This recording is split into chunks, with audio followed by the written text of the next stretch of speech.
Peggy 18.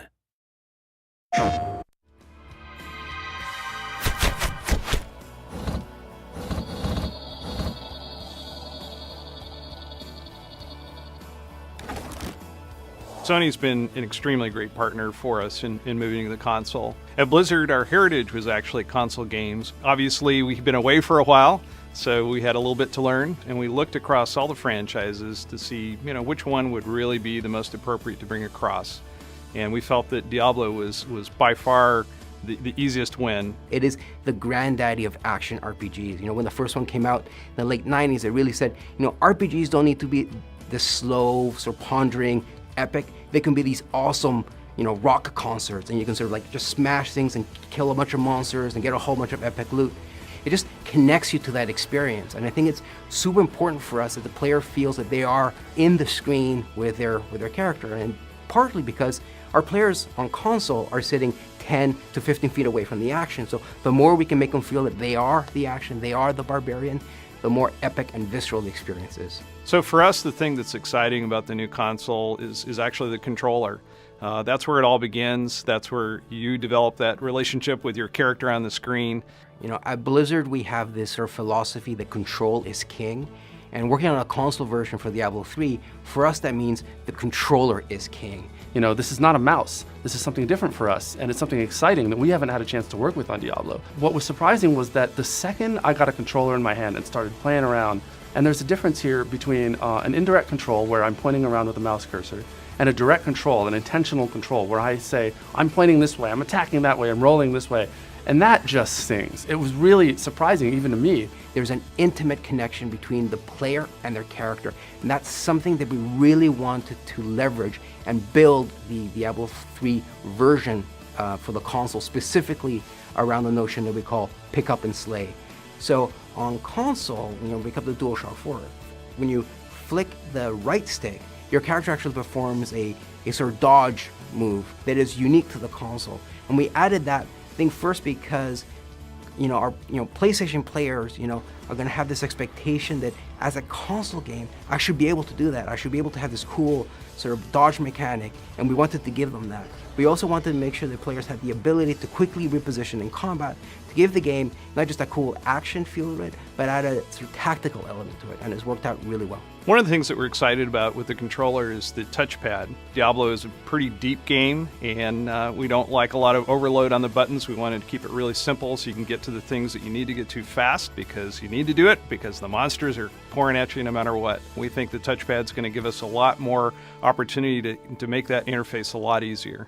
We now have a different way that the player can interact with the game. For a game like Diablo 3 that has a lot of sort of cool inventory things you're doing, you're equipping items, just the possibility of the trackpad is really exciting, and we really can't wait to dive into it and sort of make it as awesome as we can. What we didn't want to do is simplify the experience, because at the end of the day, Diablo is awesome because of all the different items you can get and all the different powers those items have, so we didn't want to sacrifice that. What we wanted to do is streamline the experience so the players can decide when and how they wanted that level of information. So we really built the inventory and all our UI screens from the ground up. These are screens that are specifically designed to feel great when you have a DualShock in your hands and the way you navigate them. So we moved into a radial style menu that allows, first of all, your character to be nice and big on screen. But I think one of the magic of working on a game like Diablo at Blizzard is we're very iterative. Like, we constantly keep asking ourselves, how can we make this better? How can we make this more awesome? And our team, and so Jason Bender had this really great idea for something we call the quick equip, which is without even having to open your inventory, you can just press up on the D-pad and quickly cycle through the items you've recently picked up and make a decision right then and there whether to equip it or not. So again, that's a great example of the way we wanted to streamline but not simplify the experience. What's great about Sony's decision to make the PlayStation 4 an easier architecture for us to work with as developers is that it means that we can actually get our games into the hands of our players a lot faster, and we're super excited about that.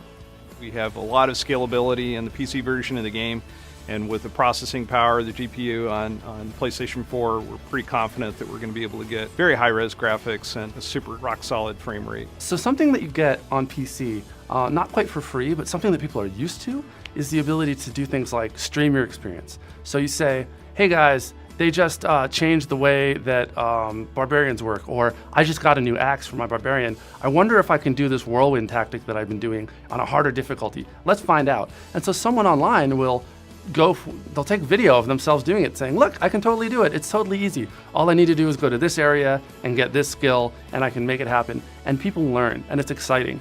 I think the share button, I think, has this potential to sort of really fundamentally change the way players interact with not just the game, but with one another. And there's always been a barrier to sort of bring that same type of experience to the console.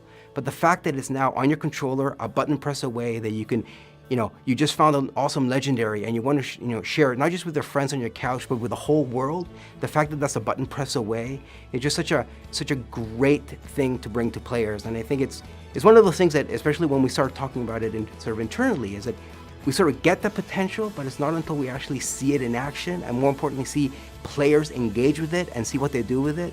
That's where we're going to see the true promise of the share buttons come to life.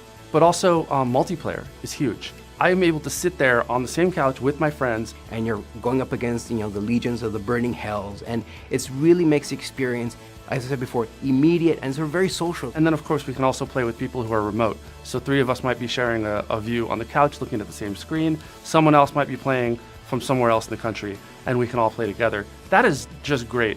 Having that social experience and that flexibility is something that's really unique.